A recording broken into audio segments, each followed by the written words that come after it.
मेरे YouTube channel Himalayan explorations my अर्ज हेमू के व्यूअर्स को मेरा नमस्कार। आज के एपिसोड में हम दुर्गम पर्वतीय क्षेत्र में स्वरोजगार पर आधारित आर्थिकी की एक अनूठी मिसाल दुग्ध केदारम द हिमालयन डेयरी फार्म में आपको लिए चल रहे हैं। यह उद्यम भारतीय सेना के एक भूतपूर्व सैनिक उद्यमी श्री विनोद उपाध्याय ने ग्राम दुर्गापुर निरई, जो कि जनपद अल्मोड़ा में रनमन नाम के स्थान से 2 किलोमीटर के आसपास दूरी पर है, स्थापित किया है। और यह उद्यम हिमालयी क्षेत्र, विशेषतः दुर्गम क्षेत्र में आर्थिकी, स्वरोजगार और उद्यमिता के क्षेत्र में एक मिसाल प्रस्तुत करता है। तो आइए दुग्ध केदारम द हिमालयन डेयरी फार्म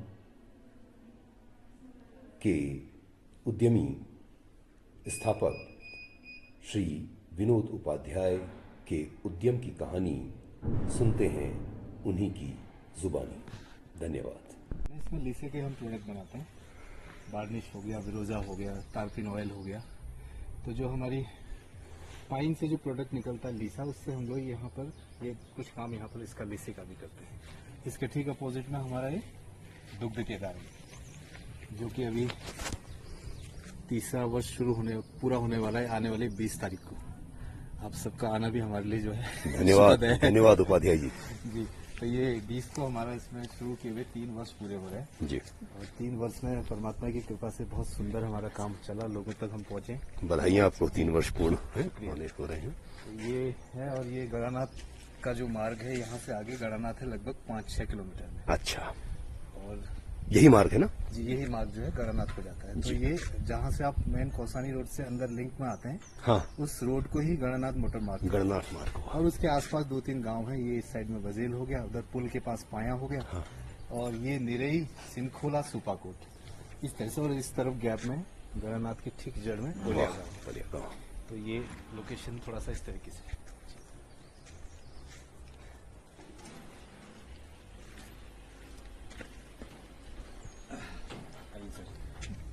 थोड़ा सा यहाँ सोच का हम करते हैं, आप ये स्लीपर्स डाल दीजिए। जरूर।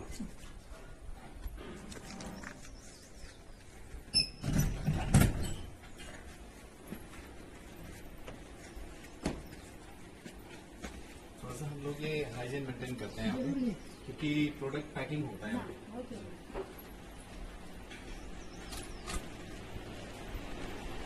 ये अभी सुना रहता है, अमूमन और दिन में ये चहल पहल से भरा रहता है।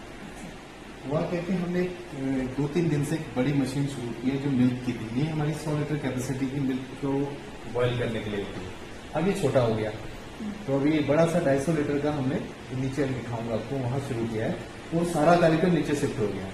तो अब जो है यही व्यवस्था नीचे कर ली हमने जल। हाँ जी, तो पानी दिखा दे, ये दिखा दो, कोई बात नहीं।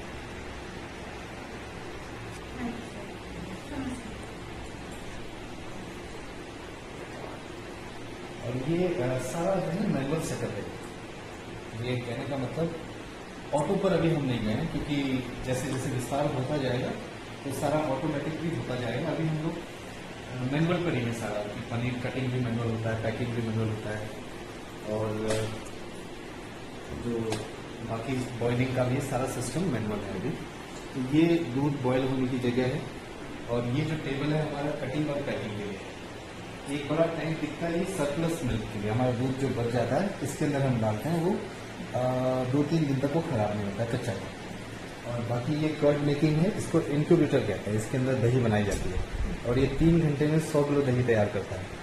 और कूलर वो छोटा है उसका, वो 50 kg कैपेसिटी का है। वो 3 घंटे में 50 kg जो है दही को तैयार करते हैं। बाकी ये सब तराजू कांटा सुबह चलता है, जब लोग आते हैं यहाँ पर खुलते हैं। ये फैट टेस्टिंग मशीन है नीचे। अभी वो अब कुछ दिनों में हम एक लैब का सेटअप करेंगे। अभी लैब छोटी सी जगह पे चल रहा है, उसमें टेस्टिंग होते हैं सिंपल की। और मैं आपको प्रोडक्ट भी दिखाता हूँ।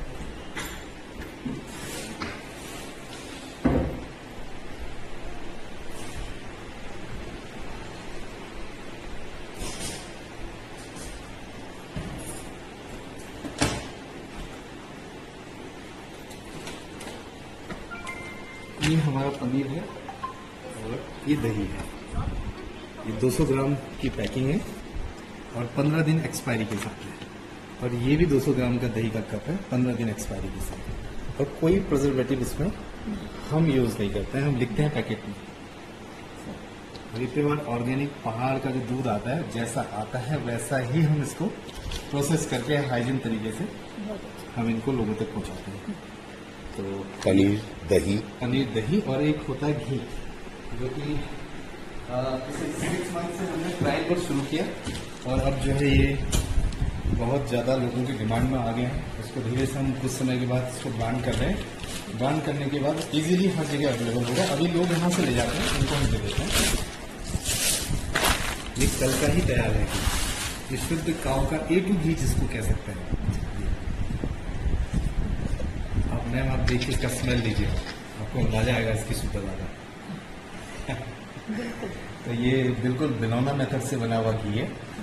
मक्खन बनता है पहले दही से, फिर इसको बिलौना किया जाता है। सीधे 100 लीटर एक साथ बनता है हमारा जो बनता है।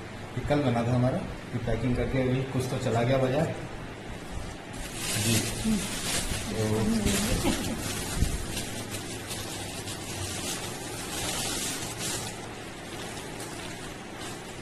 अभी बहुत ज़्यादा लोग इसको पसंद करते हैं, क्योंकि आजकल एकदम शुद्ध चीज़ें मिलना पॉसिबल नहीं है।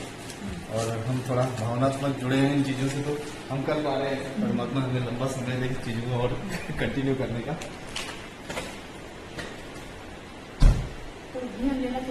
हाँ जरूर, अभी तो आप बैठेंगे, चाय पिएंगे, इतनी जल्दी थोड़ा आपको भेजेंगे हम। ये पैकेट किस चीज़ के हैं?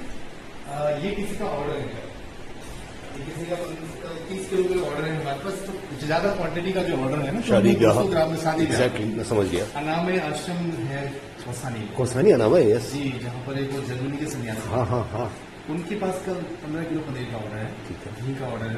हमारे यहीं से जाता है, जब भी वहाँ चलो। अच्छा, अनाम आश्रम दिखाते हैं उनको।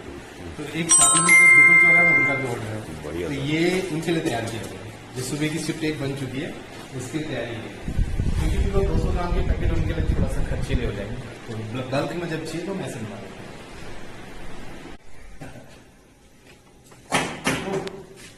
श्रीमान जी हमारे डिग्री कॉलेज के प्राचार्य हैं। नमस्कार। हमारे ब्रदर भी हैं और यहाँ के कर्मचारी भी हैं। अच्छा, और संभाल सहयोगी है, हमारी सहयोगी है, काम है, टीम देख है, रहे हैं। टीम है। और ये भी है यहाँ। हेलो, क्या बोलते? जय जय जय बेटा। यही गजेल की महिला। अच्छा। तो ये अभी ये सैंपलिंग का टास्क इनको है। सैंपलिंग कोई आ जाता है, चाय वगैरह पिलाती है। अभी 1 महीना इनको नहीं हुआ है, छोटा बढ़िया। बच्चा भी है इनके साथ, तो क्या ऐसे ज्वाइन करो। बढ़िया है, ज्वाइन करना है और क्या। तो ये अभी मशीन हमारी नई आई है, 250 लीटर कैपेसिटी की, दूध को बॉयल करने के लिए।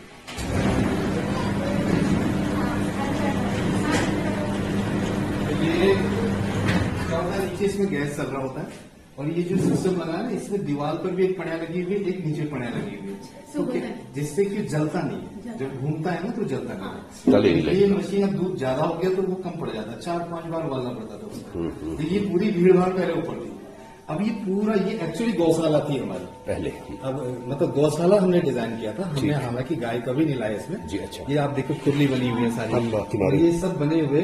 तो अब क्योंकि गौशाला का प्लान हमने अभी इधर से पोस्टपोन कर दिया है, क्योंकि किसानों का काम हमने बढ़ाना है। मुद्दा ये है कि लोगों को ज्यादा रोजगार मिले, तो हम सोचते हैं कि जितने किसान गाय बढ़ाने उतना उनके लिए भी अच्छा है और हमारे लिए भी अच्छा है। तो अब ये सारा फर्श दोबारा से टूटेगा, इसमें फिर टाइलिंग होगा, ये पूरा ऊपर जैसा बनेगा। तो ये काम अभी हमने वो यहाँ शिफ्ट हो जाएगा। हाँ, ये पूरा का पूरा काम नीचे शिफ्ट होगा, ऊपर हम केवल पैकिंग का काम करेंगे। बहुत और इस तरफ को हमारे स्टोरेज वगैरह है। स्टोरेज तो ये इस तरीके से अभी ये दूध बना है, ये दूध की खेत तैयार है जी और ये ड्रम होते हैं, इनमें हम दूध जमाते हैं देखो जी। ये गर्म दूध है अभी और बॉयल होकर इनमें जाएगा। फिर सुबह इसमें मक्खन होता है, मक्खन इसमें निकाला जाता है। ओके और इससे हम भरते हैं इसको। ये इकट्ठा 200 किलो दही को फान देता है। ओके और उसके बाद फिर जैसे ये निकला हुआ है यहाँ पे, राइट नॉनी मैडम लीजिए। नहीं ऐसे नहीं जैसे घर में खाते हैं हमारे ये बिल्कुल बिल्कुल बिल्कुल इसका टेस्ट लीजिए सर, आप भी लीजिए। पहाड़ बचपन में तो खूब जय खाया होगा वाह, आपने। नॉनी हाँ, क्या बात है आया है कुछ टेस्ट आपको? ब्यूटीफुल ये ब्यूटीफुल प्योर पहाड़ी स्वाद मिलेगा आपको। वाह ये क्योंकि ये मक्खन हम कल बना चुके हैं ना, मैं बोला था कल बना के देंगे, जो 6-7 कैरेट होती है मक्खन की ऐसी वाली, वो इकट्ठा बनौना किया जाता है।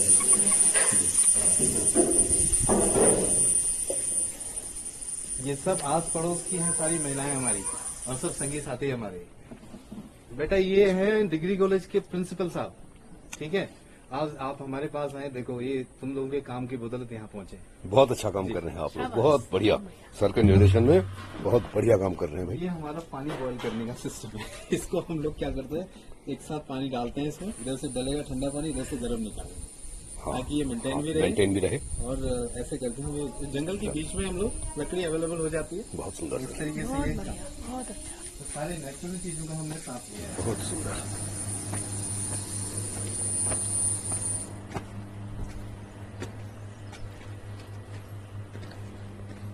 हालांकि पानी हमारे पास नहीं है, लेकिन हम ये फुलवारी के बहुत शौकीन हैं। मैं देख रहा हूँ बहुत अच्छे फ्लावर्स आपने यहाँ पर डेवलप किए हुए हैं हमने हर तरफ से। बहुत अच्छे फ्लावर्स डेवलप हुए हैं यहाँ पर और ये शहद की मक्खी भी हमारे 2-3-4 पेटियां हैं, क्योंकि नेचुरल पर्यावरण के बीच में हम सोचते हैं हर बहुत चीज़ अच्छा किया शहद भी बहुत होनी चाहिए बढ़िया। बहुत बढ़िया है। जी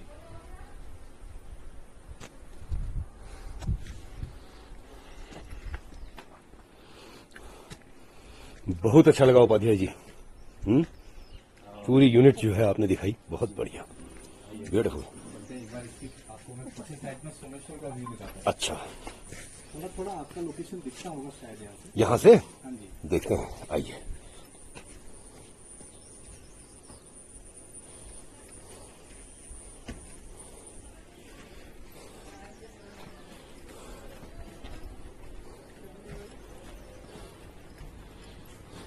दूध को भी घुमाते हुए रहना, हाँ? देर मत करना उससे।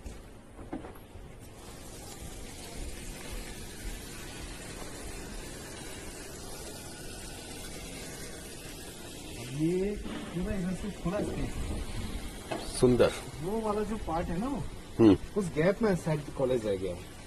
वो ढलान दिख रही है, लाल छतें हो, वो आपके आगे साइड की है। वो जो है ना हाँ जी। ठीक ठीक ठीक वो लाल छतें दिख रही है, और ऊपर टॉप में भी दिख रही है, वो शायद आप ही का इलाका है, लेकिन थोड़ा सा ऐसे हो गया वो कर्व में ना, कर्व में आ गया अंदर को आ गया अंदर को आ गया, ये अंदर वाली को आ रिच गया। के उस तरफ आता है। बहुत सुंदर लेकिन ये पूरा स्पेस अभी थोड़ा धुंध टाइप की भी हो हाँ गई ना। धुआं भी है ना ये हल्का। सुबह शाम जो इधर से नजारे हैं बहुत सुंदर लगता बहुत सुंदर लगता हुआ देखिए हाँ ब्यूटीफुल है। ये पूरा गांव सिमखोला कहते हैं, सिमखोला ये बाबा लोगों का गांव है, अच्छा सिमगणों का। अच्छा अच्छा आगे अच्छा। सुपाकोट है, वो पंडित जी लोगों का गांव, वहाँ जोशी पांडे रहते हैं। सुपाकोट ये इस इधर के साथ ही नाले के साथ लगा हुआ निरई पूरा, निरई जी पूरा निरई है यहाँ का। और थोड़ा और आगे बढ़ते हैं कोने में तो ओलिया गाँव। बचपन हमारा थोड़ा इसको कहते हैं कठोर बीता है। अच्छा, जितनी आज आप ये देख रही हैं, जो हम अपने बच्चों को आज दे पा रहे हैं, हमने शायद ये सब कुछ नहीं देखा, या भाग्यवश हम नहीं देख पाए, या परमात्मा ने हमें ये सब कराना था, उसके लिए वो मेहनत कर इसलिए रहे मेहनत बिल्कुल सही है। माता जी का स्वर्गवास हो गया था, मैं 9 ही साल का था, अच्छा और पिताजी दिल्ली में छोटा मोटा काम करते थे, और 3 भाई बहन हम थे, अच्छा और भाइयों में बड़ा भाई मैं, बहन मुझसे बड़ी, लेकिन बहन बड़ी काउंट नहीं होती कभी परिवार में, हमारे समाज में बड़ी बहन काउंट नहीं होती, बड़ा भाई ही काउंट होता है, क्योंकि उसने सारी व्यवस्थाएं देखनी होती है। तो मैंने वैसे तो पढ़ाई यहाँ नहीं की, शुरुआत में हरिद्वार में मैंने पढ़ाई की, उसके बाद मैंने दिल्ली में की। 11th में मैं था, दूसरा तीसरा महीना चल रहा था पढ़ाई का, जैसे अभी ये चल रहा है, सेमेस्टर शुरू हो रहा है, वैसे ही शुरू हुए, और एकेडमिक शुरू ही हुआ था, सारी व्यवस्थाएं हो गई। अच्छा, 9-10 साल का जो स्ट्रगल था ना, एक हमारी दादी जी थी, वही माँ के बाद जो था उनका हमारे लिए मंत्र तो उन्हीं का मिला है, मुझे कम और मेरे 2 भाई बहनों को ज्यादा, वो यही रहे उनके साथ, सही तो उनकी देखरेख में हमारी थोड़ी बहुत परवरिश हुई। तो 9-10 साल में ना हमें ये चिंता हो गई, खाना कैसे आता है, कपड़े कैसे धुलने हैं, फटे हैं तो कहीं सिलवाने, टल्ली लगवानी है, बड़े अभाव के साथ हमने देखा। फिर मैं जब थोड़ा सा 14-15 में हो गया, तो ये जाग गया दिमाग में कि भाई एक बहन है, उसकी शादी भी होनी है, और खुद को भी कहीं ना कहीं स्टेब्लिश करना है। 10वीं पास करके 11th में गए थे तो ये फौज की दौड़ भाग में हम भी शामिल हो गए। तो दिल्ली में मैं पढ़ाई कर रहा था, दौड़ में फेल हो गया, चैलेंज ले लिया कि अब तुम दौड़ में ही फेल हो गया, तुम कहाँ से निकलोगे। तो दौड़ मैंने ये सोचा कि यार अगर तुम जो चीज तुम्हारे पास है उसको तुम नहीं काबू कर पाए, बाकी तो जो आपका मेडिकल स्टेटस है वो तो आपके हाथ में नहीं है, रिटर्न भी थोड़ा बहुत आपके हाथ में, थोड़ा तुम्हारे भाग्य के हाथ में। मैंने फिर पहले फिजिकल को अपना साधा। रात को 2 बजे मैं इसी रोड पर गड़ानाथ तक जाता था, वापस आके नीचे पथरिया तक जाता था, हिम का फूड प्रोडक्ट तक, फिर वापस आता तब यहाँ 6 बजते थे। 4 घंटे रेगुलर रनिंग होता था। और जो दूसरा अटेम्प्ट आया मेरा उसमें मैं मतलब जिसको एक्सेलेंट बैच कहते हैं, उस एक्सेलेंट बैच में मैं अपनी जीत को दर्ज करा दिया और वहीं से मेरी फौज की जर्नी शुरू हो गई। जैसे ही फौज का रिक्रूटमेंट शुरू हुआ, रानीखेत में ट्रेनिंग चल रही थी, कारगिल वॉर शुरू हो गया था। 6-7 महीने की ट्रेनिंग हुई, हम लोगों को बोला जाइए अब कारगिल शुरू हो चुका है, वहां मदद करें। तो वो पार्टिसिपेट किया हमने, 99 में उसको क्लोज किया और ऊपर वाले की कृपा से जो वहां से बच निकल के आए। उसके बाद फिर 20 साल सर्विस की फौज की। लेकिन जब गए थे तब ये मन में था कि जहां से हम निकले यहाँ कुछ भी नहीं है, अगर कोई कुछ करना भी चाहेगा तो कोई ऑप्शन नहीं है। आज की जैसी उस समय दुनिया नहीं थी, 95-96 की दौर में ना तो आपका सोशल मीडिया था, ना ऐसा इंटरनेट था, एक टेलीफोन भी बड़ी मुश्किल से कहीं एसटीडी पीसीओ होते थे, घरों में भी फोन नहीं हुआ करते थे। तो इतनी जानकारियां जो आज के यूथ को मिल जाती हैं उस समय नहीं। अभी मेरी बेटी बैठी है ना लैपटॉप पर, इसको कुछ बताने की जरूरत नहीं है, कहाँ मटेरियल मिलेगा तेरे को, कैसे क्या पढ़ना है, कहाँ कमी है, सब कुछ हम सबके पास ही नहीं है। तो मुझे ऐसा लगा कि जब मैं ऐसा फेस कर रहा हूँ, जो बच्चे पीछे रह रहे हैं उन लोगों को भी ये दिक्कत है, तो फौज में मेरा प्रमोशन आ चुका था। तो वहां से टर्निंग पॉइंट शुरू हुआ कि नहीं अब प्रमोशन में फंसेंगे तो फिर और लालच बढ़ेगा, फिर प्रमोशन बढ़ जाएगा, फिर तो और रिलैक्स नौकरी हो जाएगी। तो स्टार आए, हमने स्टार छोड़ा, रेजिग्नेशन किया और सीधे इधर आ गए। आने के बाद ये सोचा कि अब क्या किया जाए कि पहाड़ में कुछ काम शुरू करें। तो पहाड़ में मुझे ये लगा कि हमें वही काम यहाँ शुरू करना चाहिए जिसकी रॉ मटेरियल जो है यही मिल जाए, और कोई चीज ऐसी हम शुरू करेंगे जिसका रॉ मटेरियल नीचे से लाना है, यानी कच्चा माल उसका नीचे से लाना है, तो उसको लाने में हमारी कॉस्टिंग बढ़ जाएगी, फिर प्रिक्योर करने में लगेगा, ट्रांसपोर्टेशन बढ़ जाएगा। तब जाके दिमाग में आया कि ये एक दूध का काम ऐसा है जो यहाँ पर अनपढ़ से लेके पढ़े लिखे तक, बच्चे से लेके बड़े तक सब इसमें हाथ बता सकते हैं, ऐसे काम में हाथ डाला जाए। तो फिर हमने इस पर शुरुआत की, गांव-गांव घूमे, बिल्कुल लोगों का काम, हमारी तो बैठ बिल्कुल खत्म ही थी, दूध यहाँ बंद ही कर दिया था लोग, क्योंकि यहाँ पर यही सोचते थे कि अगर हम ज्यादा दूध उत्पादन करें तो कहाँ बेचेंगे, बेचने की प्रॉब्लम थी। अच्छा, दूसरा पुरुष वर्ग थोड़ा इनएक्टिव है, पहाड़ एक्टिव नहीं है, यहाँ पर सिर्फ महिलाएं काम करती हैं, तो उनको दूध को लेके बाजार सुमेश्वरपुर नहीं जा सकती। तो मुझे ये लगा कि अगर हम सुविधा कर दें नजदीक, तो शायद महिलाएं जो छोड़ दिया काम वो दोबारा से शुरू करेंगी और उनकी आजीविका में 2 पैसे की वृद्धि होगी। बहुत बढ़िया। और मैंने सर से भी जब लास्ट टाइम बात की थी, उन्होंने कहा कि हमारे पहाड़ किससे हैं पहाड़, हम आपसे पहाड़ नहीं, जो बंदा यहाँ रह रहा है चाहे वो संपदा में है, अक्षम है, सक्षम है, जैसा भी है, उसी से बंदे से पहाड़ है, उसी को लेकर हम पहाड़ की ताकत बोलते हैं, हम पहाड़ में रह रहे हैं। अगर वो नहीं होंगे तो पहाड़ में हम तो आप टूरिस्ट हैं ना, जा रहे हैं, बिल्कुल बिल्कुल। तो जो रुके हैं उनकी आजीविका को हम कैसे बढ़ा सकते हैं, उनके फाइनेंशियल स्टेज को हम कैसे थोड़ा ग्रो कर सकते हैं, उस पर मेरा मंथन था। तो मुझे लगा कि दूध के काम में हम घर घर एक गाय अगर ऐसा बातचीत शुरू करते हैं तो शायद हम कहीं ना कहीं उनकी आजीविका में 2 पैसे की वृद्धि कर पाएंगे। तो इस ख्याल को लेके इसकी नींव पड़ी, इसकी पहली ईंट पड़ी, और आज मैं बताया मेरा सौभाग्य, आप ठीक 3 वर्ष पूरे होने के आसपास पहुंचे। 20 अप्रैल को 3 वर्ष पूरे होंगे। और जब हमने 3 वर्ष पहले शुरू किया था, लगभग 1.5 करोड़ की इन्वेस्टमेंट इसमें हो गई, तो हमारे पास 4 लीटर दूध आया, सिर्फ 4 लीटर। और हमारे जो है ना होश खराब हो गई कि यार इतना खर्च किया हमने और दूध पहले दिन ही 4 लीटर आया, जबकि खूब प्रचार किया हमने उसकी। तो हमने हिम्मत नहीं हारी, हमने कहा चलो जो 2-4 लोगों की टीम थी, हमने कहा इसका दही जमाया जाएगा और शाम को दही हम खाएंगे, सब लोग स्टाफ। तो इसको सबूत मान रहे हैं। फिर हमने गांव-गांव जाके कैंप किया, लोगों को समझाया कि देखिए ये हमारी जो है घरेलू उत्पादन है, हम इसको कर सकते हैं। हमारे पास घास की प्रॉब्लम नहीं है, जंगलों में खूब सारा घास है, आपके पास घास है, आप लाइए। जिसके पास पैसे की कमी है तो उनको सपोर्ट हम करेंगे। हमने किया भी, कुछ पैसे किसान ने लगाए, कुछ हमने गाय जोड़ी। ऐसे करते करते करते आज 3 वर्ष पूरे होने के आसपास हम लोग 500 लीटर पर डे पर पिछले 3 वर्ष में 4 लीटर से 500 लीटर की जर्नी हमारी शुरू हो गई। आप देख रहे हैं बड़े बड़े टब उबल रहे हैं। तो ये सिर्फ मैं यही नहीं कहूंगा कि इसमें मेरा बहुत कंट्रीब्यूशन है, लेकिन परमात्मा का जो है भरपूर आशीर्वाद है। और इनडायरेक्टली कई सारे लोग जुड़े हैं इससे। हाँ, इनडायरेक्टली अब देखिए 350-400 किसान हमसे जुड़े हैं। और ये अभी 15 तारीख को मैंने समरी क्लोज की है हमने पिछले महीने यानी कि मंथ ऑफ मार्च। अप्रैल शुरू हो गया, मार्च महीने की जो हमारी खाली दूध की जो टर्नओवर है वो 5.25 लाख रुपए। ये समरी बन के टाइट होके रखी हुई है। किसानों को अभी 15 को लास्ट पेमेंट की है मैंने, जो लास्ट किसान था। तो जब अकाउंटेबिलिटी हुई है उसकी तो 5.25 लाख 5,78,000 रुपए हमारी किसान की पेमेंट है खाली दूध की। जो 3 साल पहले फिगर शून्य था, वो 3 साल के अंदर अंदर 5.25 लाख रुपए दूध का पैसा हम दे रहे हैं। यानी डायरेक्ट किसान को 5.25 लाख रुपए हर महीने जा रहा है। अच्छा, पिछले महीने जो था वो 105 लाख था। हर महीना बढ़ता है, किसान बढ़ते ही जाते हैं, दूध बढ़ता जाता तो उनका वो ये हो जाता है। ये उस शुद्ध दूध को हम लेते हैं इनसे, शुद्ध दूध को शुद्ध तरीके से प्रोसेस करते हैं, उसको अच्छा हाइजीन में पैकिंग करते हैं और बढ़िया तरीके से मार्केट पहुंचाते हैं। और उनकी ताकत को हमने ज्यादा बड़ी ताकत बना दिया कि शुद्ध प्रोडक्ट आप सबके पास पहुंचे।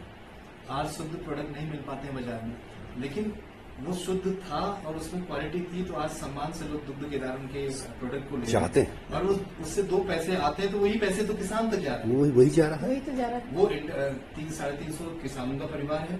उसके बाद 20-22 लोगों का हमारा खुद का स्टाफ है, जिसमें गाड़ी से ले जाने वाले, दूध कलेक्शन में अंदर काम कर रहे हैं, महिलाएं हैं, तो सारे हैं। तो इन सब के परिवार भी इसी में पल रहे हैं। लगभग पूरे महीने का अगर हम टर्नओवर कर दें तो 12 लाख क्रॉस हो जाता है। तो ये चुपचाप। और सप्लाई भी देखो ना, सप्लाई केवल यहाँ या सोमेश्वर तक ही नहीं है, बियॉन्ड इसके सप्लाई जो है उधर हमारा द्वाराहाट में जा रहा है और रानीखेत की तरफ जाता है। 2 दिन उधर है, 2 दिन ग्वालदम, गरुड़ और इस तरफ जाते हैं, कोसानी। आज अल्मोड़ा का टर्न है, आज अल्मोड़ा गाड़ी गई है सप्लाई लेके। तो ऐसे करके हमने सब जगह डिस्ट्रीब्यूशन शुरू किया और लोकल मार्केट में तो है ही, तो सब जगह हमारे प्रोडक्ट जाते हैं और ये काम चुपचाप होता है। इस गेट के बाहर किसी को अंदाजा नहीं लगता कि यहाँ हो क्या है। आपने देखा तो सुनसान या डेयरी पहले कहाँ है, आपको लगा ही नहीं होगा डेयरी जैसी कोई बात है, ना कोई शोर ना कोई शराबा। अच्छा, कमाल की बात है, डेयरी के जहाँ काम होते हैं बहुत सारी मक्खियां होती हैं और दुर्गंध सी होती है। दूध थोड़ा सा अगर दूध आपको देखिए, दूध की सड़न बहुत करता है, मतलब कि बहुत ही ज्यादा बदबू रहती है उसका।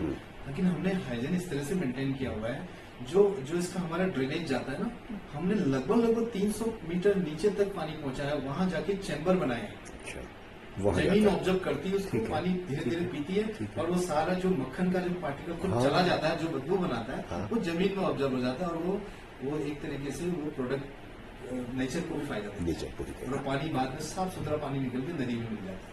तो हमने ये बदबू ना बने करके बहुत सारे खर्चे किए, पर्यावरण का भी उसमें ध्यान रखा गया है। अब देखिए यहाँ पर कहीं मक्खी नहीं दिख रही है, उतना दूर साफ सुथरा बिल्कुल और नीट एंड क्लीन होती है। सबको मास्क लगा के रखते हैं, बालों में महिलाएं हैं तो सब सर पे कैप लगाते हैं और पूरी सफाई के लिए फर्स्ट क्लीनिंग का सारा ध्यान रखा जाता है। इसका एक ही मात्र कारण है कि हमको ये लाइसेंस दिया सरकार ने बड़ी जिम्मेदारी से, बिल्कुल फूड सेफ्टी का, फसाई का, बिल्कुल। और इस लाइसेंस में यही जिम्मेदारी कि हम अपने जो उपभोक्ता है उनको सही शुद्ध चीज दें। तो अगर मक्खी बदबू रहेगी तो उस पैकेट के अंदर भी उसका असर जाएगा। 15-15 दिन की एक्सपायरी लिखी है अपने पैकेट पर। अगर सफाई नहीं होगी, हमने केवल उसके अंदर कुछ मिलाया है, वो कुछ ऐसा केमिकल नहीं कि वो 15 दिन जिंदा रखेगा। सफाई ही साइंस को, सफाई का ही साइंस लिया है उसमें कि कहीं कोई गंदगी ना हो जब पैक कर रहे हैं। और जो भी पैकिंग है उसके अंदर से ऑक्सीजन को बाहर निकालना क्रिया ही तब होती है जब ऑक्सीजन अवेलेबल होता है। तो ऑक्सीजन, पनीर का पैकेट 15 दिन इसलिए जिंदा है क्योंकि उसकी ऑक्सीजन हमने बाहर निकाल दी, वैक्यूम पैकिंग कर दी। कप भी इसलिए जिंदा है कि उसके ऊपर एयर टाइट ढक्कन लगा देते हैं और वो फ्रिज कंडीशन रहती है कि फ्रिज में रहेगा तो कुछ नहीं होगा। 15 दिन हमने मिनिमाइज किया। हमारी लैब टेस्टिंग 25 दिन से ऊपर है दोनों प्रोडक्ट की, और ये इसलिए है क्योंकि वो शुद्ध प्रोडक्ट है, कोई मिलावट नहीं है। तो ये वजह है कि हम लोग थोड़ा सा, आपको बहुत बहुत बधाई है, धन्यवाद है। प्रतिष्ठान हमारा खूब ग्रो करे, दुग्ध केदारम। जी। हैं आपका सुंदर मैनेजमेंट, बहुत सुंदर मैनेजमेंट है। थोड़ा सा है बहुत बहुत धन्यवाद अकेले से उपाध्याय मैनेज कर जी। लेते हैं